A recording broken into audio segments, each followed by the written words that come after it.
राधे राधे, नमस्कार दोस्तों, स्वागत है आपका भजन ज्ञान चैनल में।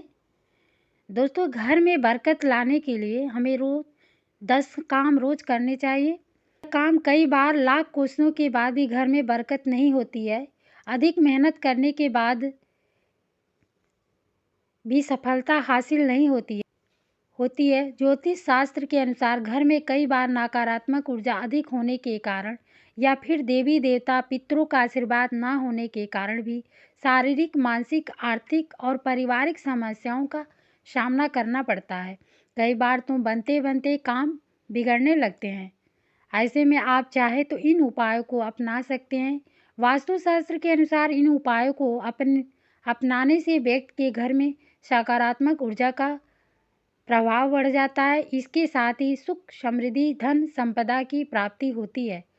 आइए जानते हैं कि बरकत पाने के लिए रोजाना कौन से 10 काम जरूर करना चाहिए। लेकिन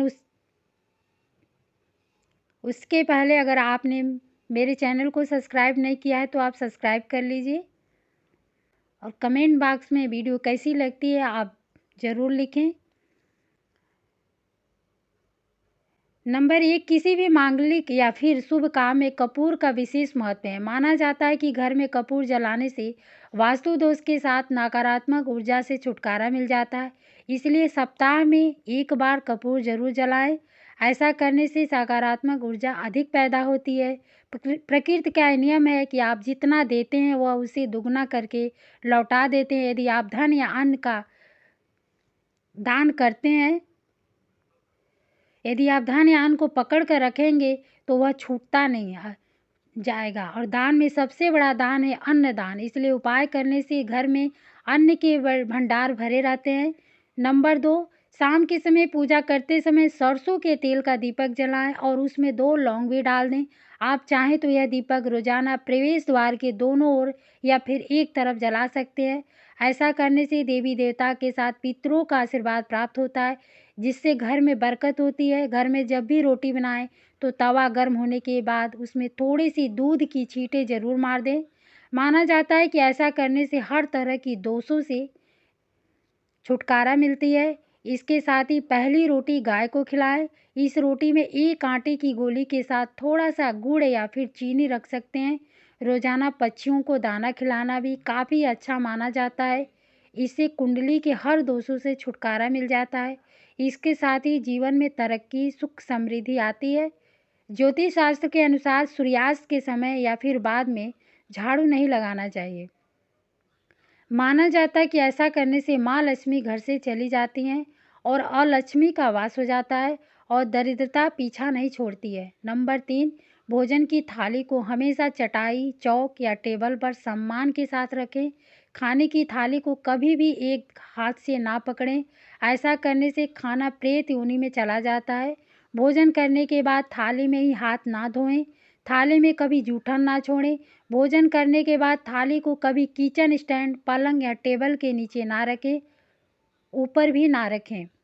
रात्र में भोजन के जूठे बर्तन घर में ना रखें। भोजन करने से पूर्व देवताओं का प्रणाम करें। देवताओं को हवन जरूर करें। भोजन करते वक्त वार्तालाप या क्रोध ना करें। परिवार के सदस्यों के साथ बैठकर भोजन करें। भोजन करते वक्त अजीब सी आवाज़ें ना निकालें। रात में चावल, दही और सत्तू का सेवन करने से लक्ष्मी का निरादर होता है। समृद्धि चाहने वाले को तथा जिन व्यक्तियों को आर्थिक कष्ट रहते हों उन्हें इनका सेवन रात के भोजन में नहीं करना चाहिए। भोजन सदैव पूर्व या उत्तर करके करना चाहिए। संभव हो तो रसोई घर में ही बैठकर भोजन करें। इससे राहु शांत होता है। जूते पहने हुए कभी भोजन नहीं करना चाहिए। सुबह कुल्ला करके ही बिना पानी या चाय न पिए। जूठे हाथों से या पैरों से कभी गौ, ब्राह्मण तथा अग्नि का स्पर्श न करें। ब्रह्म मुहूर्त या संध्या काल को झाड़ू नहीं लगाना चाहिए। झाड़ू को ऐसे जगह रखें जहाँ किसी अतिथि का नज़र न पहुँचे। झाड़ू को पलंग के नीचे ना रखें। घर को साफ सुथरा और सुंदर बनाकर रखें। घर के चारों कोने साफ हो, खासकर ईशान, उत्तर और व्यायाम कोण को हमेशा खाली और साफ रखें। वॉशरूम को गीला रखना आर्थिक स्थिति के लिए बेहतर नहीं होता है। प्रयोग करने के बाद उसे कपड़े से सुखाने का प्रयास करना चाहिए। दक्षिण और पश्चिम दिशा खाली या हल्का रखना करियर में स्थिरता के लिए शुभ नहीं है, इसलिए इस दिशा को खाली ना रखें। घर में काले, कत्थई, मटमैला, जामुनी और बैंगनी रंग का इस्तेमाल ना करें, चाहे चादर, पर्दे या दीवारों का रंग। घर में सीढ़ियों को पूर्व से पश्चिम या उत्तर से दक्षिण की ओर बनवाएं। कभी भी उत्तर पूर्व में सीढ़ियां ना बनवाएं। घर में फर्श, दीवार या छत पर दरार न पड़ने दें। अगर ऐसा हो तो उन्हें तुरंत भरवा दें। घर में दरारों का होना अशुभ माना जाता है।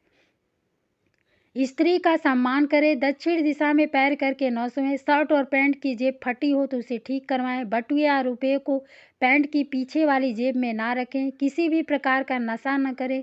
झूठ बोलते रहने से बरकत जाती रहती है। दांतों को अच्छी सफाई करें, चमकदार बनाए रखें। बार बार थूकने, छींकने या खांसने की आदत को बदलें। घर में हर कहीं गंदगी फैलाने का कार्य न करें। नाखून और बाल बढ़ाकर न रखें। प्रतिदिन शरीर के सभी छिद्रों को 3 वक्त जल से धोएं, सुबह, शाम और रात्रि। घर में अगर पूजा घर नहीं हो तो किसी से पूछवाकर अच्छे जगह पे, अच्छे दिशा में पूजा मंदिर बनवाएं। देवी देवता की एक से ज़्यादा मूर्ति या तस्वीर ना रखें। पूजा घर के अलावा देवी या देवता की मूर्ति या चित्र घर के अन्य किसी हिस्से में ना लगाएं। किसी भी देवता की 2 तस्वीरें ऐसे ना लगाएं कि उनका मुंह आमने सामने हो। देवी देवताओं की तस्वीर कभी भी नैऋत्य कोण में ना लगाएं, वरना कोर्ट कचहरी के मामलों में फंसने की पूरी आशंका रहती है। तिजोरी में हल्दी की कुछ गांठ एक पीले वस्त्र में बांध कर रखें। साथ में कुछ कौड़ियाँ और चांदी, तांबे आदि के सिक्के भी रखें। कुछ चावल पीले करके तिजोरी में रखें। तिजोरी में इत्र की शीशी, चंदन की बत्ती या अगरबत्ती का पैकेट भी रख सकते हैं, जिससे उसमें सुगंध बनी रहेगी। घर में देवी देवताओं पर चढ़ाए गए फूल या हार के सूख जाने पर भी उन्हें घर में रखना अच्छा नहीं होता है। संधि काल में अनिष्ट शक्तियाँ प्रबल होने के कारण इस काल में निम्नलिखित बातों निषिद्ध बताई गई: सोना, खाना पीना, गालियाँ देना, झगड़े करना, अभद्र और असत्य बोलना, क्रोध करना, शाप देना, यात्रा के लिए निकलना, शपथ लेना, धन लेना या देना, रोना, वेद मंत्रों का पाठ, शुभ कार्य करना, चौखट पर खड़े होना। उपरोक्त नियम का पालन नहीं करने से यहाँ एक और बरकत चली जाती है। वहीं व्यक्ति कई तरह के संकटों से घिर जाता है। जहाँ मदिरा सेवन, स्त्री अपमान, तामसिक भोजन और अनैतिक कृत्यों को महत्व दिया जाता है, उनका धन दवा खाने, जेल खाने और पागल खानों में ही खर्च होता रहता है। यदि आप अपार धन की इच्छा रखते हैं तो सबसे पहले हनुमान जी से अपने पापों की क्षमा मांगकर प्रतिदिन हनुमान चालीसा पढ़ते हुए 5 मंगलवार बढ़ के पत्ते पर आटे का दिया जलाकर उनके मंदिर में रख कर आएँ। हनुमान जी की कृपा हुई तो पहले ग्रह दशा में सुधार होगा और फिर धन प्राप्ति के मार्ग खुलेंगे। नंबर 8, घर की वस्तुओं को वास्तु के अनुसार रखकर प्रतिदिन घर को साफ और स्वच्छ कर प्रतिदिन पूजा करें। घर के बाहर स्वास्तिक बनाएं और कुमकुम हल्दी डालकर उसकी दीपक से आरती उतारें। इसी के साथ ही प्रतिदिन सुबह और शाम को कपूर भी जलाएं और घर के वातावरण को सुगंधित बनाएं। घर में अस्थायी लक्ष्मी निवास करती हैं। घर के बाहर शुद्ध केसर से स्वास्तिक का निर्माण करके उस पर पीले पुष्प और अक्षत चढ़ाएं। घर में लक्ष्मी का आगमन होगा। नंबर 9, पीपल में देवताओं का वास होता है। पीपल को सिर्फ शनिवार को ही छूना चाहिए। शनिवार को पीपल के वृक्ष में काले तिल, कच्चा दूध, गंगा जल, शहद, गुड़ को स्टील या चांदी के बर्तन में डालकर अर्पित करें और सरसों के तेल का दीपक प्रज्वलित कर जलाएं। बस यह कार्य प्रत्येक शनिवार को करते जाएंगे तो धीरे धीरे दुर्भाग्य दूर होता जाएगा। पीपल के वृक्ष के जड़ में तेल का दीपक जला दें, फिर वापस घर जाएं और पीछे मुड़कर ना देखें। इससे आपको धन लाभ हो के साथ ही हर बिगड़ा हुआ काम बन जाएगा और माँ लक्ष्मी का कृपा आपको प्राप्त होगी। को प्रसन्न करने के लिए केसर और हल्दी का तिलक लगाएं। धन के लाभ के समाचार मिलेंगे। प्रतिदिन सुबह और शाम को कपूर जलाएं। घर के किसी स्थान पर वास्तु दोष हो तो वहां कपूर की एक डली बगैर जलाए रख दें। कपूर अति सुगंधित पदार्थ होता है तथा इसके दहन से वातावरण सुगंधित हो जाता है। कपूर जलाने से देव दोष व पितृ दोष का शमन होता है। नंबर 10, माँ लक्ष्मी और कुबेर देव की कृपा हासिल करने के लिए अपने तिजोरी या पर्स में 3 सिक्के रखें। घर के मंदिर में लाल रिबन से 3 सिक्के बांध कर भी लटका सकते हैं। ऐसा करने से भाग्य बढ़ता है और हर परेशानियों से छुटकारा मिलता है। वास्तुशास्त्र में मछली की चांदी की प्रतिमा बनाकर घर में रखना बहुत शुभ माना गया है। इससे सुख, समृद्धि, धन और अच्छा स्वास्थ्य मिलता है। घर में मछली की चांदी की प्रतिमा रखने से घर में शांति और खुशहाली आती है। आप चाहें तो दीवार पर मछली की जोड़ों की पेंटिंग भी बनवा सकते हैं। वास्तु के अनुसार घर के ईशान कोण में अष्टदल कमल बनाकर मंगल कलश स्थापित करने से धन वैभव आता है। इसके लिए कलश में जल भरकर उसमें तांबे का सिक्का डाल दें। अब इस पर नारियल के पत्ते डालकर उसके मुख पर नारियल रख दें। यह उपाय बहुत उपयोगी है। दोस्तों, वीडियो अच्छी लगी तो लाइक और सब्सक्राइब करें, ज़रूर करें। आज के लिए बस इतना। मिलते हैं अगले वीडियो में।